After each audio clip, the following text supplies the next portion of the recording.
এই মা কেবলমাত্র বিজেপি প্রার্থী নন, এই মা পশ্চিমবঙ্গের একটা প্রতীক। রত্নাদি যে সাহস করেছে তা কি আমরা করতে পারতাম? যারা এখানে দাঁড়িয়ে রয়েছেন তারা বিজেপির জন্য দাঁড়িয়ে নেই, একজন মায়ের জন্য দাঁড়িয়ে আছেন, ন্যায়ের জন্য দাঁড়িয়ে আছেন, অন্যায়ের বিরুদ্ধে দাঁড়িয়ে আছেন। এমনটাই মন্তব্য করলেন স্মৃতি ইরানি।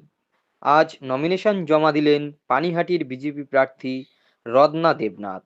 বাড়ির থেকে বেরিয়ে বিজেপি পার্টি অফিসে, সেখান থেকে অমরাবতী কালী মন্দিরে পুজো দিয়ে পদযাত্রা করে পানিহাটির ট্রাফিক মোড়ে জনসভা। সভায় উপস্থিত ছিলেন স্মৃতি ইরানি, বিপ্লব দেব। পারবে কি যে যতন করে মেয়েকে বড় তুলেছিল, যে হাসপাতালে মেয়েটাকে পাঠিয়েছিল ডক্টর বানিয়ে, ওখানে ধর্ষিত হয়ে একটা মেয়ে, আর আজকে ওই মাটা আপনার সামনে দাঁড়িয়ে আছে। এই মাটা মাত্র বিজেপির প্রার্থী নয়,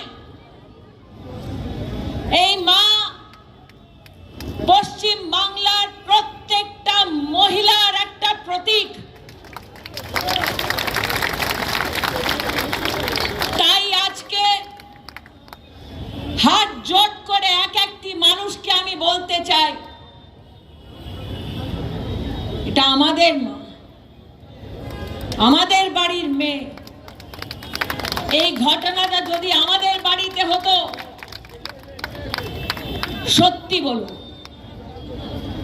রত্নাজি যে সাহস করেছে, ওই সাহসটা আমরা জীবনে কখনো করতে পারতাম? আজকে এখানে যত ভাই জোট হয়েছে, সবাইকে আমি প্রার্থনা করছি, এক একটি মানুষ এখানে দাঁড়িয়ে আছে, আপনারা মাত্র বিজেপির জন্য এখানে দাঁড়িয়ে আছেন এটা নয়, আপনি একটা মায়ের জন্য দাঁড়িয়ে আছেন, ন্যায়ের জন্য দাঁড়িয়ে আছেন, অন্যায়ের বিরুদ্ধে দাঁড়িয়ে আছেন। তাই আজকে মাত্র বিজেপির প্রার্থীর নমিনেশন সভাটা নয়, আজকে যত লোক এখানে জোট হয়েছে ওরা পশ্চিম বাংলায় ন্যায় স্থাপিত করার জন্য দাঁড়িয়ে আছে। তাই একটা মা হয়ে, একটা বোন হয়ে আপনাদের সবাইকে আভার জানাতে চাই। আজকে মাত্র এই লড়াইটা শুরু হয়েছে।